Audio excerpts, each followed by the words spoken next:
Once again, thank you for making time to reflect on this important module. It's about a certain rhythm of life which will help you to keep growing.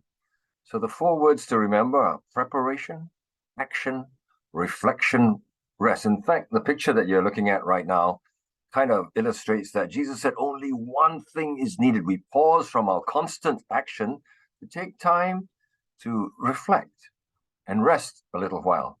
But let me just take you through it very quickly.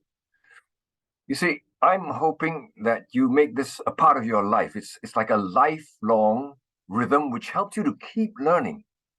And this simple rhythm you can apply to any area of your life. You know, to a relationship that is important to you. Before you make time to spend with that person, prepare yourself, and then of course you go into action. You actually spend time together. But then, if after that time you're together, you take some time to reflect on it, uh, and then rest before going into the next round, where you prepare yourself to meet that person again. And so, with any skill you'd like to develop, the same thing: prepare, go into action, reflect, and then take a break, rest before coming back again and preparing yourself for the next round. So, any task or activity that you want to do well, I believe this rhythm is applicable. So the first one, preparation. You have to be prepared. You can decide for yourself how much time you need to be reasonably prepared for whatever it's you're going to do. Of course, in our context, we're talking about a pastoral care visit. You budget the time to do it. For a pastoral care visit, sometimes just a few minutes is enough to get yourself prepared for it. But if you do it, it will make a huge difference rather than just going straight into the activity. So before each visit that I make, see how much time I've got. I have a plan, roughly whom I'm going to visit. Not that I will follow it exactly, but it's good to have a plan. I look through the previous case notes. I mentioned this in another module. It's so important just to take a few case notes about each visit. And just before we start, we warm ourselves up. We warm up in prayer, and then we go into action. And that little time of preparation is like we're raising our level of alertness, um, and we go in fully aware of what's around us. We're aware of the people, the surroundings. We're giving our full attention. We're listening attentively, and the action is almost non-stop. But we have geared ourselves up for it, and we go into action. Yeah, that's it. Not difficult. That part is not difficult. We all know that because that's what life is, action. But then after the action, just take make some time just to reflect, even if it's only 5 minutes. And if you're working with someone, we debrief together. You see, it's a during the time of action, it's as if our whole body is mind and is all geared up. Uh, Adrenaline kicks in, and we're doing things. But we have to allow for our mood to come down. It's called the adrenaline letdown. It's like warming down. And here we can take brief notes. And in the notes, and the time of reflection, especially for the pastoral care visit, we're trying to capture three things.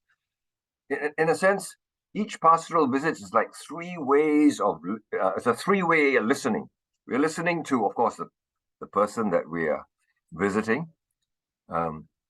Towards the end of the visit, we try to summarize what was he actually saying, and how was he feeling, and we capture that in just a few words.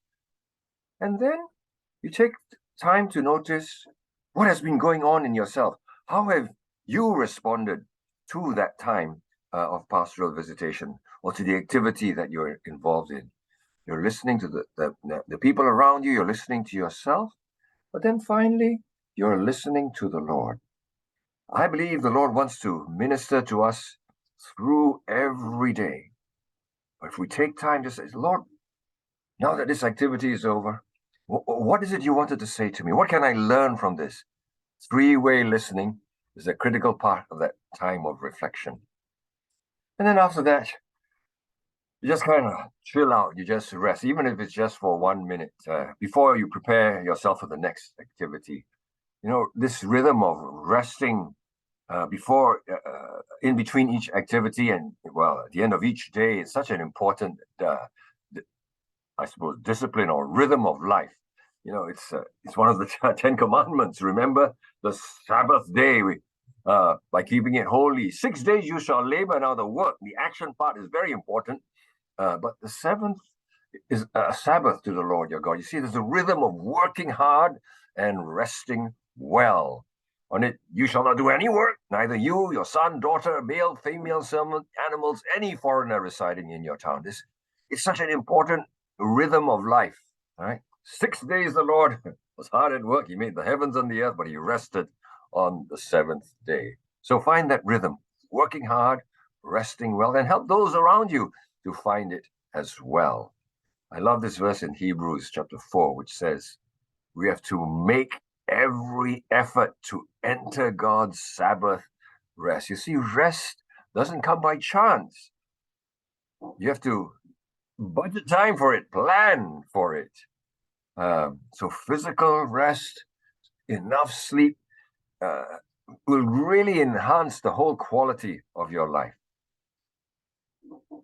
In 2008, they said I visited a church in Vietnam. I was preaching in the morning, and then after lunch, everybody just lay down on the floor before afternoon training sessions. But just having that little break refreshed everybody, and we could have a great afternoon together. Anyway, so quick conclusion, this lifelong learning rhythm of preparation before any action, taking time to reflect and then to rest before repeating the cycle of preparation, action, reflection, and again, resting.